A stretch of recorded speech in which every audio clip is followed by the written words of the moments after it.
Hi and welcome back to the UTF podcast, episode 9 again. This time we're talking about boxing. Again, if you want to, we're changing up the system, how we're releasing podcasts. If you want to know more about that, look for our football podcast and you'll understand a bit more. This one's about boxing, isn't it? There's quite a lot of stuff we've missed in the since the last time we recorded. Yeah, it's been a few weeks. So. A bit busy, yeah. So, big one obviously is Anthony Joshua beat Joseph Parker, but not in the way I think an awful lot of people expected him to do so. No, he, Parker's the first person to ever take Joshua the full 12, go to points. I thought, it was pretty, I wouldn't say easy, because Parker was a bit awkward, so it was hard to actually hit him and knock him out. He actually played quite, I think. And Parker done alright, but the size difference was too much. Joshua used his jab well. A lot of people say it was boring, but Joshua did show a different side to his game, showed he can box. And I think he just outclassed Parker in the end. Parker's obviously a good fighter, and I think he'll have another chance in future, maybe either against Joshua or against all the other big heavyweights. I would say for a title, but if Joshua's got them all, then it's going to be a bit harder. Yeah, true. But I think he's a lot of big fights out there for Parker again. He put up a good fight. He showed that he's got a great chin. He's never been down amateur or professional, so it showed how good he is as well against Joshua. But yeah, Joshua's just too good, too big. One question it does raise though is how good is Joshua? Because I think an awful lot of people were thinking, obviously, Deontay Wilder or not dismantled, should I say, but fought well against Luis Ortiz a couple of weeks ago, but then in the last couple of rounds dismantled him with his sort of explosive power.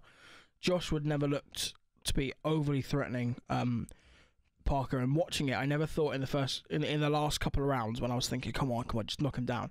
I never really saw that coming or any signs that was going to come. I think he tried to do that, though. Do you know what I mean? I think his plan was to always use the jab. But outbox Parker, and that's what he did. The question I'm mainly thinking of is obviously Deontay Wilder's the way he works, the way his game plan is to wait and wait and wait until he has the opportunity to knock him out. That's all he does.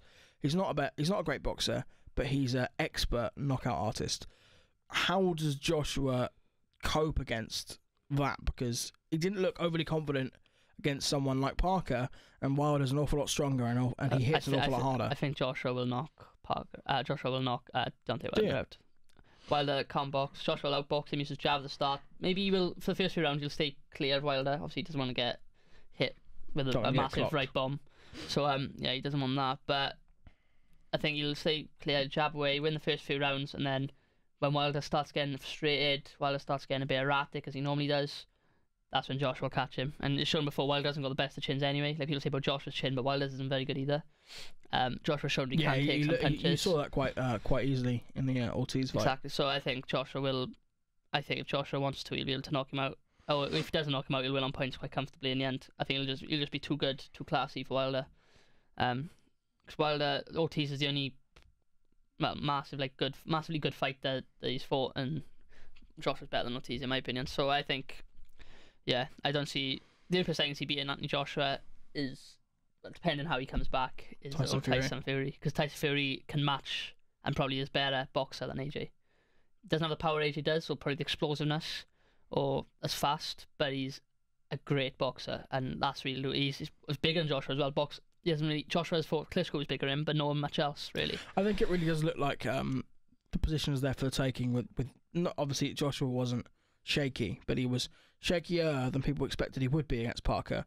I mean, most people would probably have put money on him knocking out Parker. So I think Fury will be looking at these fights and thinking, yeah, if I come back strong and I get my fitness back in shape, there's no reason why he can't go on and really challenge Joshua and Wilder and whoever's holding the belts, but obviously when he's back. Yeah, I'm not saying Tyson Fury would beat Joshua, but I think he's the only one who could beat Joshua. That's what I'm saying.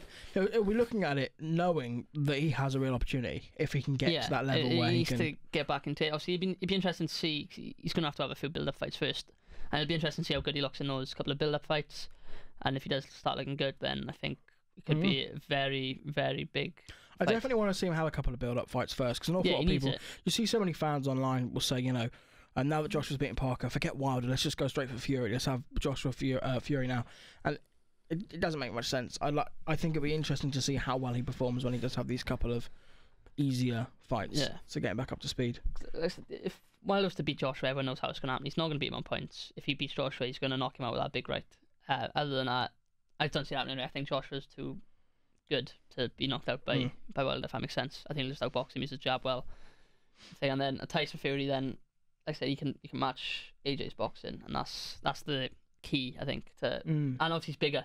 'Cause even if you can box and he's small, like Parker can box, but he's smaller than Joshua. So Joshua uses his jab and stay away from him, which he did. Whereas if you're bigger, then he can hook jab Joshua. Yeah. Joshua will have to find a different game plan to get to Fury. So it'd be interesting to see, but I think, Fury's the only one who could beat AJ. I'm not saying he will, but he's the only one who could. Obviously, most people are talking about Joshua would now go on to fight Deontay Wilder. Obviously, he called him out after the fight against Parker. Although they, as far as I know, or what I've read online, I'm not sure what's confirmed and what isn't confirmed. Rumour has it that before he is allowed to fight Wilder, he has to fight Povetkin, who is the mandatory challenger, after beating David Price. And that was on the undercard for the Joshua fight. It's basically Povetkin is the mandatory for one of the titles, but if he agrees to deal with Wilder, he can fight Wilder first because it's all the titles on the line.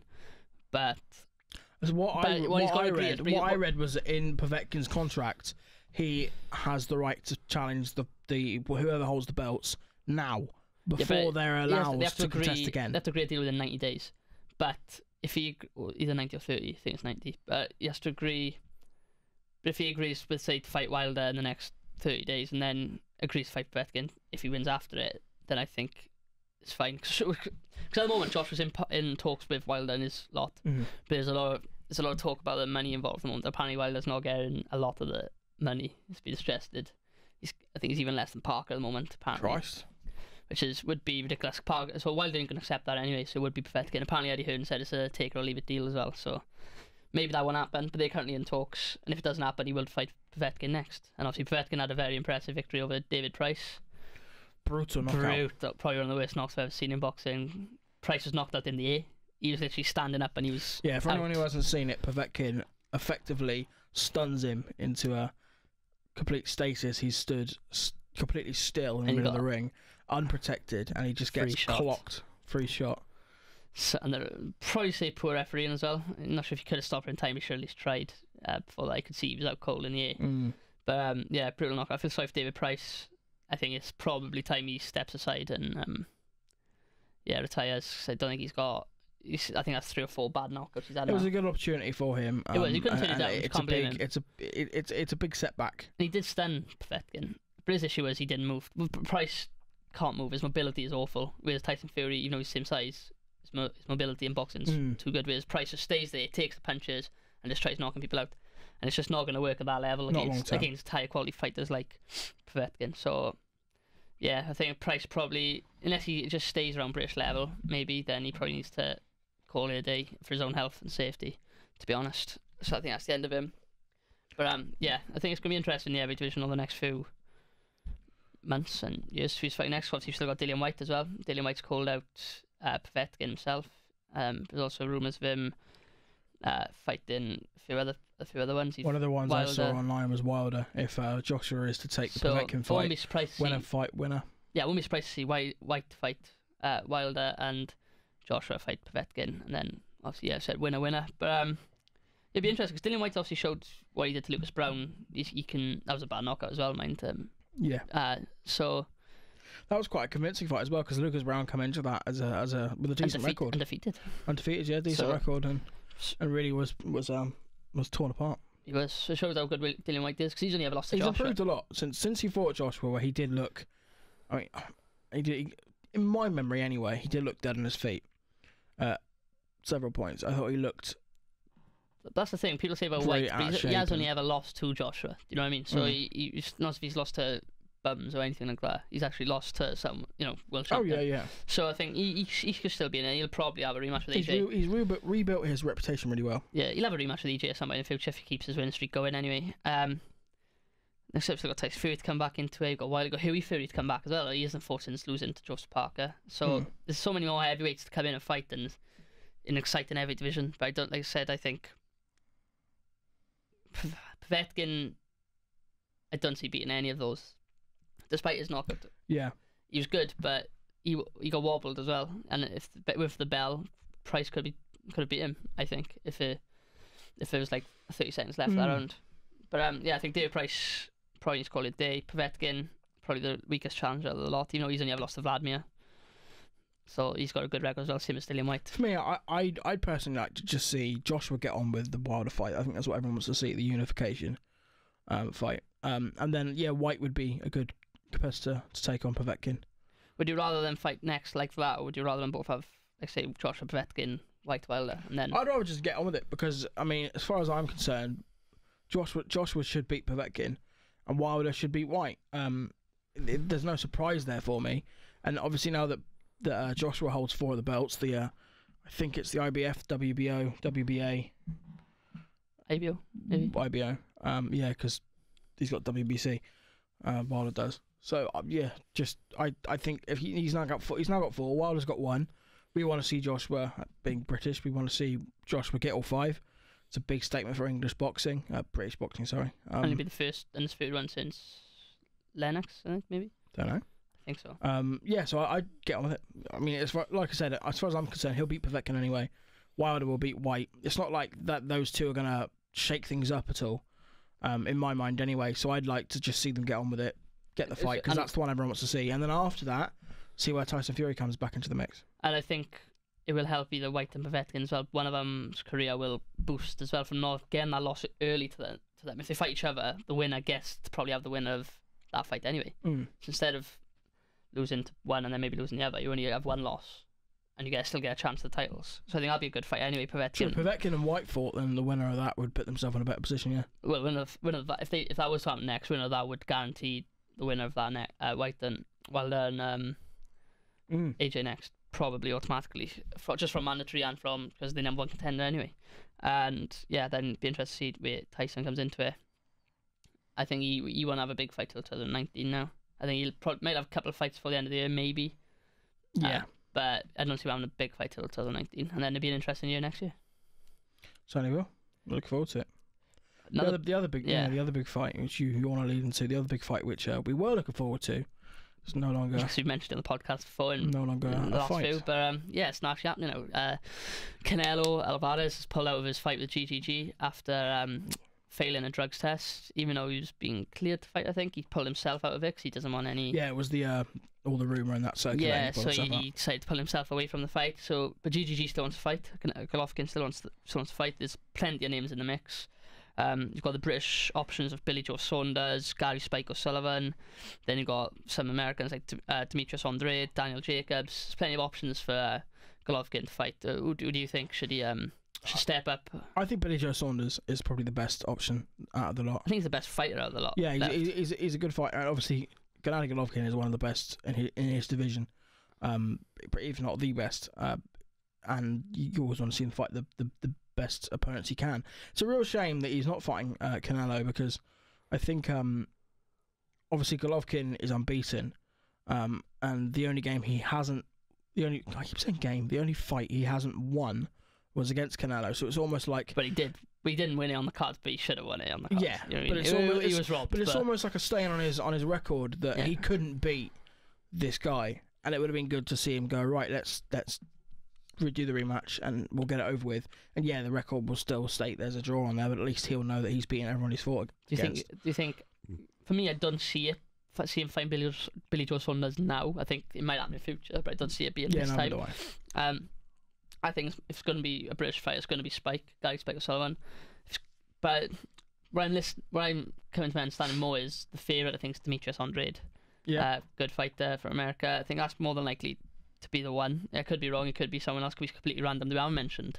There's so many names in the mix. But if I had to guess, I'd say probably Andrade. But Billy Joe will win that fight soon. I think he wants to also get more belts. Golovkin's got them, so he's undefeated. I certainly want to get back into the mix, yeah. So I think Billy Joe is a great fighter, and I think he'll be looking for that fight soon. And then where does Canelo come back into it then? If he, you know what I mean? Yeah, it's difficult to predict really, because obviously he's got this thing hanging over his head now. He really needs to make sure he can deal with that effectively. It's all well and good being cleared and him maintaining his innocence, but it's still going to hang over his head. Did he cheat? Did he not cheat? Did he know what he was taking? If he can really get past that, obviously there's still an awful lot of space for him in the division. He's one of the best fighters there is. He's really entertaining to watch. He just needs to really sort out what's going on with that, and then come back stronger, hopefully. Yeah. And I mean, I'd still like to see him fight Golovkin, so if they could organise that for another time. Then it all depends on if Golovkin wins his next few fights. I mean, Golovkin has to stay. Oh yeah, it's all circumstantial, but if Golovkin remains undefeated, and keeps performing well, you know, there's no reason why Canelo can't come back and. I wouldn't be surprised to see it next year or something. I wouldn't be surprised to see that fight if Golovkin does win in May. I wouldn't be surprised. Sorry, I wouldn't be surprised to see him fight Canelo again before Christmas. Obviously, it depends how Canelo deals with his situation. But if he is allowed to come back and he does want to come back for Christmas, and Golovkin wins, I could see it happening. And then maybe the winner of that could have Billy Joe after that. I think that'd be a decent. Yeah, sounds good to me. Way of doing it, and I think that'd be interesting for that division. No, I agree. The other thing I wanted to ask you, the Joshua Parker fight. Going back to that, there was an awful lot of controversy with the refereeing. In that. Yeah. What was your opinion on that? So it was crap for both, wasn't it? Like, he was just an awful referee because when people always say obviously Parker's plan was to get on the inside of Joshua, and the ref wouldn't allow that because every time they got close he broke it up. But also Joshua likes being on the inside too. He showed that against Klitschko, the uppercut. He likes using the uppercut a lot. He utilises that to damage his opponents. So he didn't get a chance to use that either because the referee used it. I think the referee was just bad for both of them, and and that he made it for a terrible. Well, I wouldn't say terrible. It was a bad fight. They were in one of the worst I've ever seen. But it was not what everyone expected. It stopped being entertaining. Every time things started heating up, and someone looked like they were going to start laying into the other person. Split up, and it's disappointing because ordinarily the whole purpose of that is if their arms are wrapped around each other, there's nowhere else to go, then the referee separates it, lets it continue. Every time it's about to kick off. off. Every time, if they're not even together, if they're just about to start coming together, it was so unnecessary, and it really took away any momentum that any fight had built up, which is probably why there wasn't a knockout. There might have been a knockout if someone was allowed to get into first gear and really go to town, but unfortunately the referee kept stopping. Yeah, that's because even if the fighters were able to get into third, fourth gear, the ref wouldn't have allowed them to go any further anyway. Yeah, that was the issue, and he just made for the viewers at least. It made for a bad fight. People can say it was ruined Parker, but I think it just ruined Joshua just as much. Yeah, I certainly don't think it favoured either side at all. I think it was awful for both. I think it just made it frustrating for fans who were watching, and also frustrating for both fighters not being able to get into what they want to do. Which is a shame for such an important fight with so much on the line. It's just not a lot you can do, but I don't expect him to be in any big fights anytime soon. Let's put it that way. Yeah, very true. He would struggle. They need a decent referee for AJ Wilder if that comes about. Definitely. But yeah, I think that's it for the boxing, is it? You want to say? Sounds like good to me. Hopefully you like our boxing chat today. Watch our football one and our rugby one we've already done as well. And there's others to come. There are. Leave all your comments down below. Who do you think AJ should fight next? Who do you think Wilder should fight next? Any other comments we've talked about? Just let us know in the comment section down below. Like, subscribe, and we'll see you next time.